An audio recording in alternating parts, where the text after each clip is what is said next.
Hi everyone, and welcome to the first ever episode of Life is a Ceremony podcast.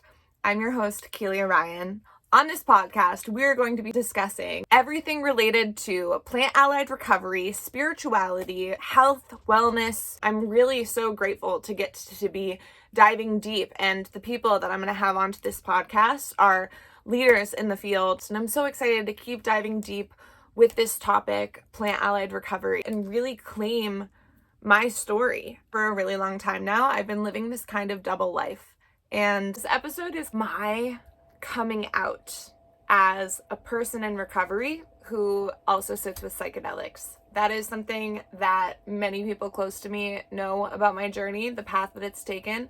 But as someone who used to be a really prominent member of AA, was the chair of service committees, someone who was sponsoring lots of women, who was speaking all across the country. It's just really nerve-wracking for me to share this stuff. I have my own coaching business, and I really stress integrity, and yet online, through omission, I have kind of been keeping a portion of my life secret for a while, and I don't want to anymore. I'm ready to come out. I'm ready to fully own the path that I'm on and help other people to own that path as well. So I have really dove down this path of what plant-allied recovery is and what that means for me. And so I'm here to talk about what is plant-allied recovery, and I'm here to talk with you about how I am an ex-heroin addict, ex-meth addict, who after several years of complete abstinence found microdosing psilocybin and then later ayahuasca, and how that has changed my life for the better. I'm not suggesting that this is what everyone's path should be, but I think that for people who feel like they've plateaued, who have complex PTSD, I think that it's an incredible path. And one thing that I've come to realize through my psychedelic research, personal psychedelic research, is that there is a power within us, or people can call it their highest self, you can call it the soul. There are so many different words for it, but it has been, for me, a guiding light in my life. Finding and connecting with my highest self has been absolutely one of the best things that I've done for myself. Another challenge that I have with AA. AA is extremely dogmatic. I think that not everything is so black and white, and I absolutely understand that in the beginning of your recovery, it has to be black and white sometimes. And I think that, I think that there is a new way that we can outgrow this. I mean, keep in mind, AA was written in the 1930s, and it was not written for the addicts that come in today who are absolutely broken. There's so much about the AA culture that is like, sit down, shut up, you don't know anything. And I've always really struggled with that. I mean, one of the reasons that I went back to school when I was working in the recovery field was that I had a really hard time with these concepts. Like, you don't know what's best for yourself. Like, I don't think that that's true. I think that we get to a place where we get to learn how to find out and discernment. We get to learn discernment. When am I listening to my highest self and my highest path? And when am I listening to lies that I tell myself? AA is extremely dogmatic. It's filled with black and white thinking. It's this way or not. And I fell victim to that. I absolutely thought that if I was to ever smoke cannabis, I would be shooting heroin again. If I was to do anything, I would be back to my drug of choice. There was no way around it, and that is maybe what I needed in the beginning. Maybe what I needed. But I think that it also stalled my healing in some ways, because I think that it took a very long time for me to find my inner voice and to really find trust for myself. I think that AA ignores your inner divinity, your highest self, and the power that is within you. Your infinite wisdom within your heart and soul that has kept you alive. There are other ways that you can get a healed state of mind, body, and spirit. And so I have been really, really passionate in creating a program for plant allied recovery. There's a lot about this like coming out that's been happening for me. I have a lot of guests coming on here who have also worked in the recovery field, who are finding this new way of recovery to be more nourishing, more empowering. And I'm here as someone who absolutely loved 12-step programs, who still finds so much of my foundation from there, who has found a way to transcend from this idea that spirituality comes from outside of us, to find the more grounded, higher power that lies within. And I'm here to offer these podcasts for people who might be struggling and feel really alone on this path, and to maybe offer some tools and suggestions to find balance. So let's get started.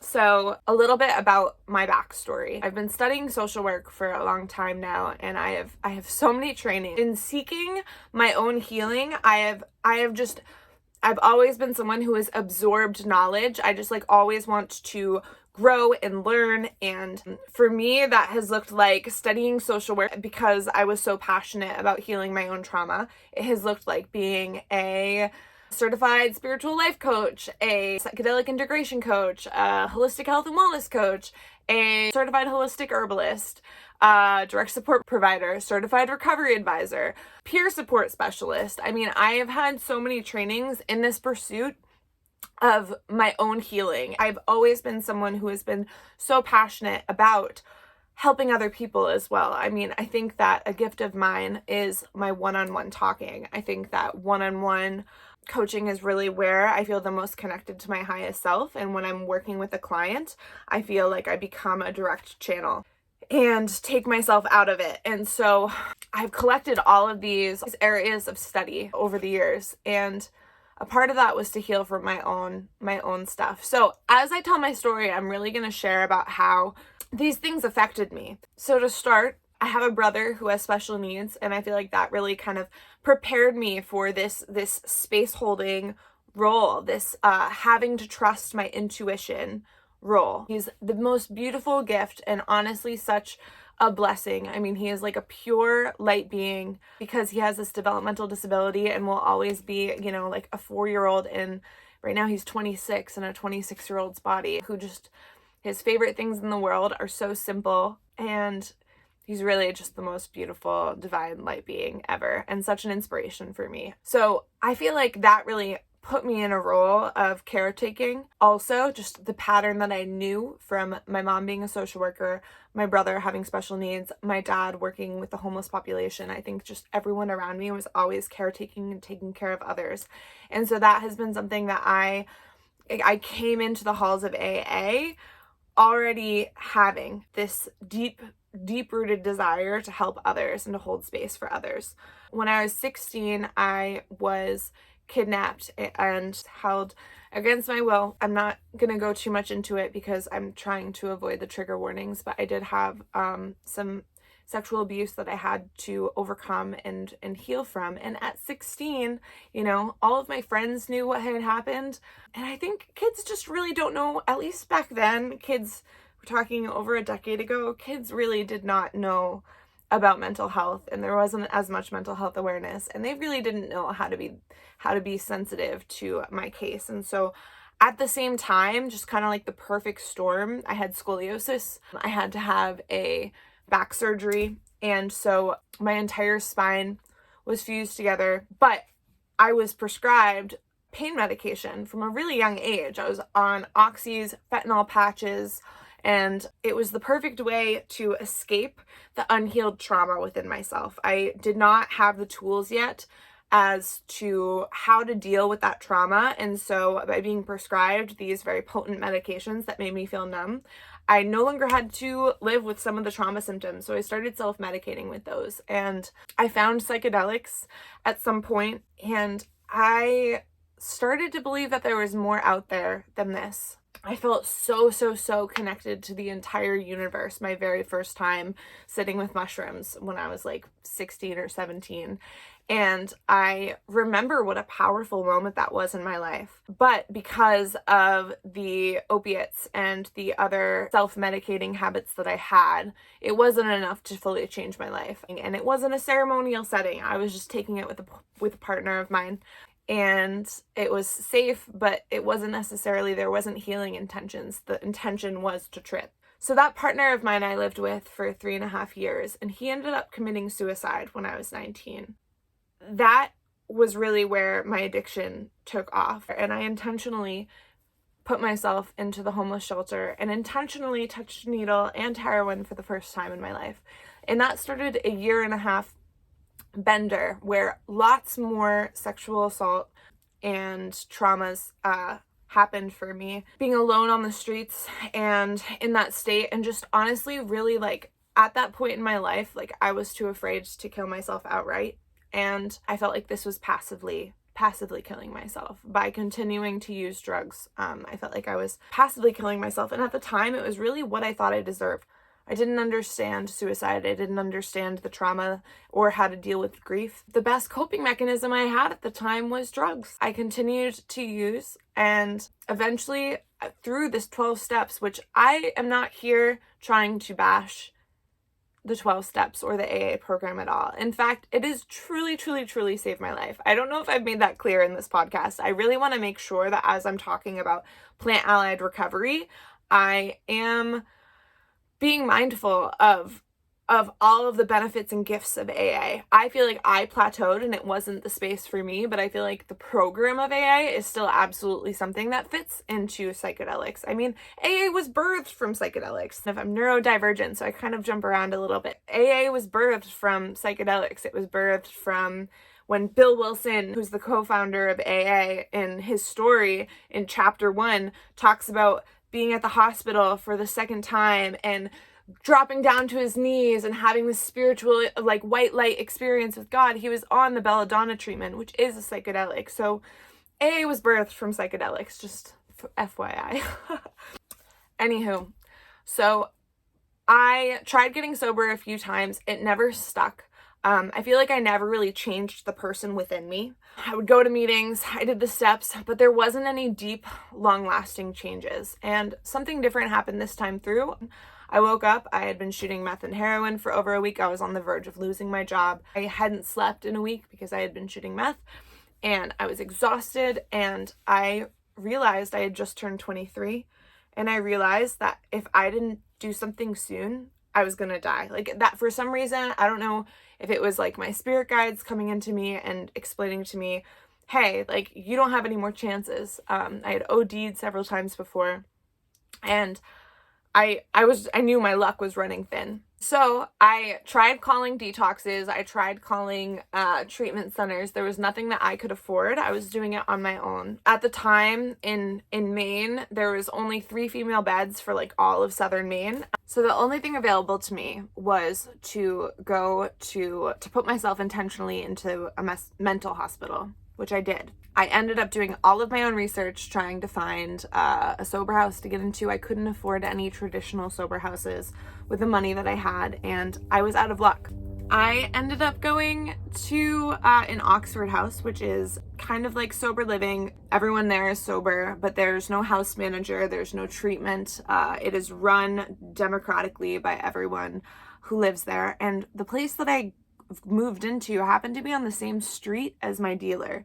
And the only place I had to go was AA. It was the only thing I had in terms of recovery treatment. The mental hospital didn't have anything. There weren't meetings there.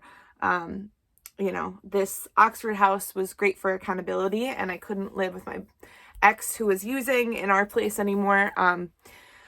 But those are the options I had. And the point is, I chased after my recovery. I chased so hard. I had this realization that I was meant for so much more, and that I was meant to be helping people. And that's really the thing that got me sober, was me realizing that the life I was living was not the one that my soul had aligned me to. And so I went back to school and I wanted to study trauma recovery. Meanwhile, I hadn't dealt with my own trauma healing. Although I was really trying to, I was going to a trauma therapist every week for the first 2.5 years of my sobriety. I've continued and continued down this path of healing. I ended up working at a rehab, and I found that I was really helping so many clients by bringing them and introducing them to things like yoga, which are things that AA doesn't really talk about, right? Like we talk about the mind, body, and spirit being connected, and how you have this malady in your body where you have once you start, you can't stop, right? And you have a compulsion to keep going, and that's what addiction is. However, we don't really talk about how to heal the body. We just talk about not drinking.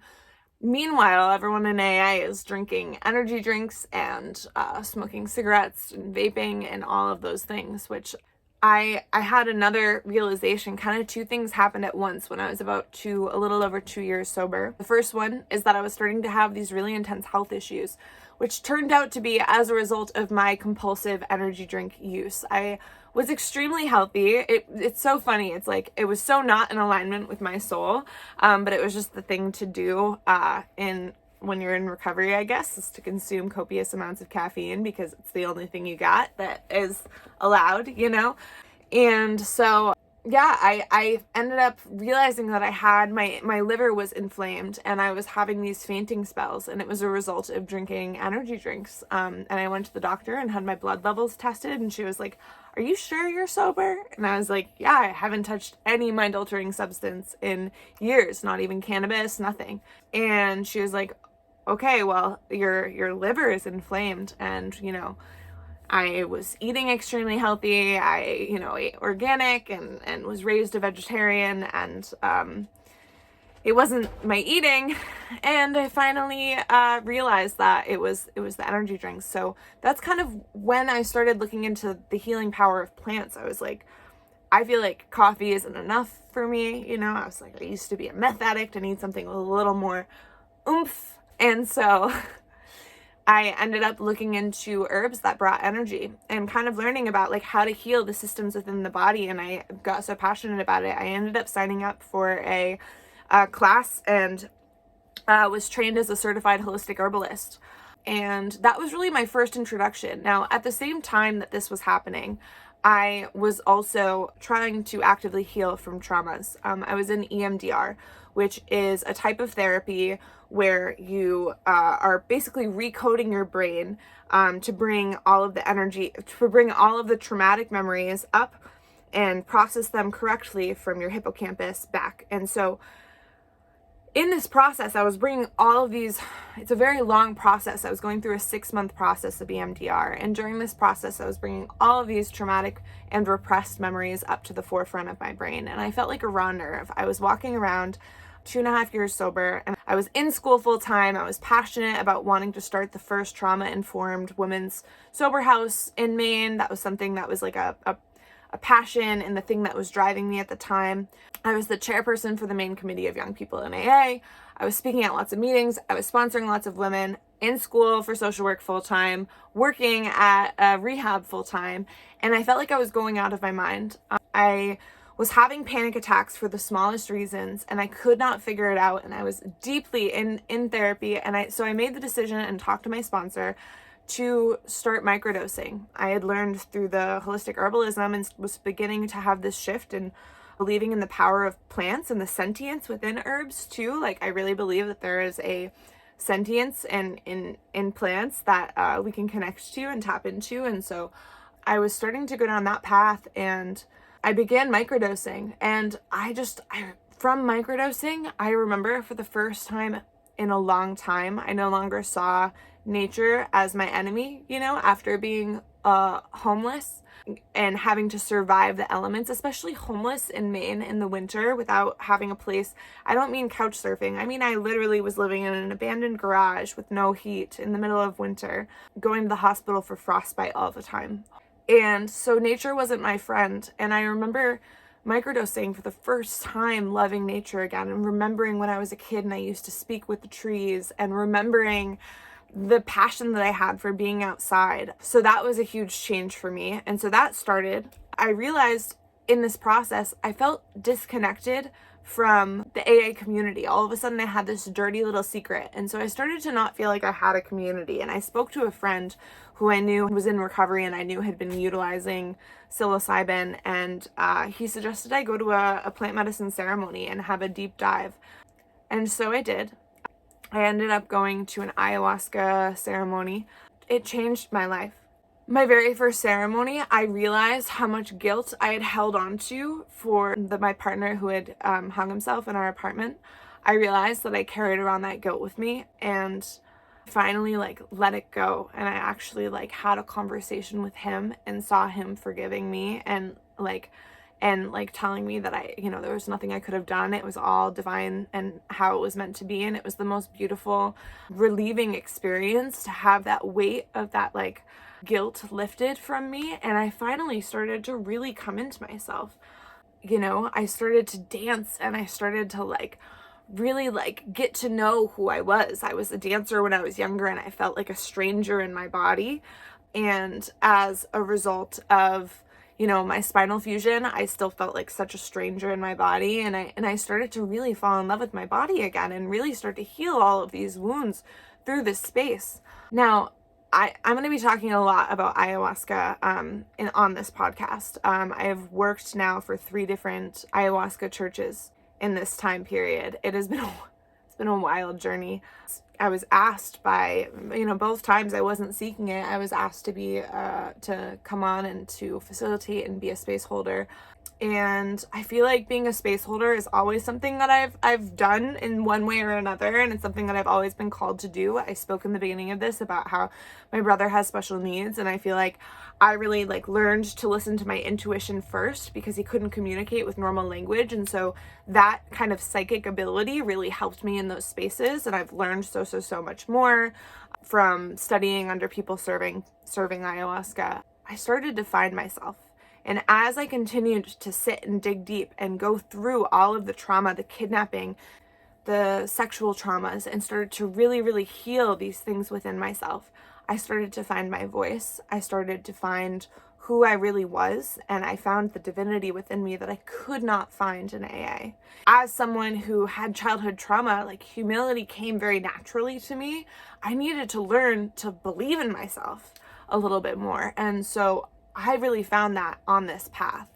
And before ayahuasca, I had changed the person that I was so deeply that using heroin, using meth, using any substances that take me away from who I am are no longer an option for me. I do not want to be taken away from who I am. I have found that through the 12 steps, through just healing from traumas and changing my life and becoming a leader and becoming a person of integrity and grace. On this path, I have needed to step into my power and to really be in alignment, and using is not an option for me anymore. And I have been told on the AA path that any mind-altering substances will lead me to use again. I have found this not to be true. And, I wanted to wait a while before coming out and speaking about it. I wanted to really make sure, am I on a grounded path? I've felt especially ungrounded lately through the process of building my home. I live in a tiny house that I built myself, and it's been a challenge. It's been a real challenge. And I'll probably do an episode about that as well. But I found that I found my voice on this path. I joined a medicine band. A group of us started playing music together. I downloaded the ability from sitting with ayahuasca of harmonizing. That was not a skill that I had before, and I ended up just after a ceremony being able to hop into any harmony as soon as I heard it, and it was a brand new skill, and that I was a gift that I was given. And now I sing sacred songs with my friends, and we're in a band called Rhythms of Passage, and we have been playing our music in ceremony spaces all across New England now. This path has been such a blessing, and I haven't come out about like, hey, I've sat with ayahuasca, hey, I utilize plant medicines, hey, I do these things, and yet I'm trying to share and to teach other people how to walk this path. I think that it has taken a lot of learning. There's a lot to be said with intentionality. If intention was not put into all of the spaces in which I have sat with plant medicines,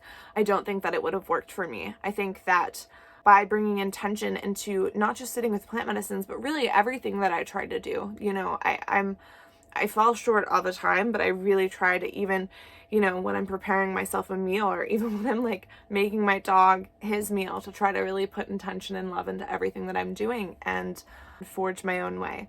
So thank you for listening. This was a very shortened version of my path. I'm going to be sharing in much, much, much more detail some of the journeys that I've had. I've sat with ayahuasca over 70 times.